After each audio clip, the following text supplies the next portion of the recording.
السلام علیکم ورحمۃ اللہ۔ آج کی ویڈیو میں ہم آپ کے ساتھ ایک ایسا خاص وظیفہ شیئر کرنے جا رہے ہیں اور ساتھ میں حضرت مولانا شاہ عبدالغنی پھول پوری رحمۃ اللہ علیہ کا ایک نقش بھی شیئر کرنے جا رہے ہیں۔ یہ وظیفہ اور نقش ان افراد کے لیے خاص ہے جو ناجائز مقدمات یا کسی بڑی پریشانی میں مبتلا ہوں اور ہر طرف سے مایوسی کا شکار ہیں۔ اللہ تعالیٰ نے قرآن پاک میں استغفار کی اہمیت کو بہت واضح طور پر بیان کیا ہے۔ سورہ نوح میں ارشاد ہے فَقُلْتُ اسْتَغْفِرُوا رَبَّكُمْ إِنَّهُ كَانَ غَفَّارًا يُرْسِلِ السَّمَاءَ عَلَيْكُمْ مِدْرَارًا۔ اپنے رب سے معافی مانگو، وہ یقیناً بہت معاف کرنے والا ہے، وہ تم پر آسمان سے برکتوں کی بارش نازل کرے گا۔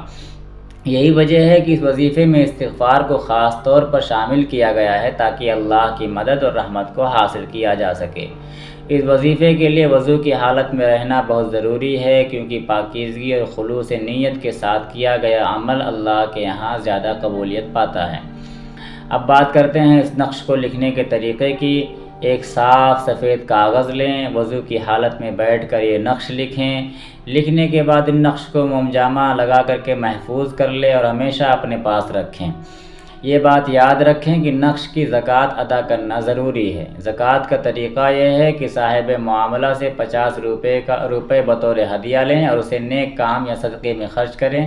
یہ زکوٰۃ ادا کیے بغیر نقش مؤثر نہیں ہوگا۔ نقش رکھنے کے ساتھ ساتھ روزانہ 100 مرتبہ یا زیادہ استغفار کریں۔ نماز فجر اور عشاء کے بعد خصوصی دعا کریں، اللہ تعالیٰ سے مدد طلب کریں کیونکہ وہی مشکلات کو آسان کرنے والا ہے۔ یہ نقش حضرت مولانا شاہ عبدالغنی پھول پوری رحمۃ اللہ علیہ کی طرف منسوب ہے۔ خلوص نیت اور یقین کے ساتھ اس پر عمل کریں، انشاءاللہ آپ کی تمام پریشانیاں دور ہوں گی۔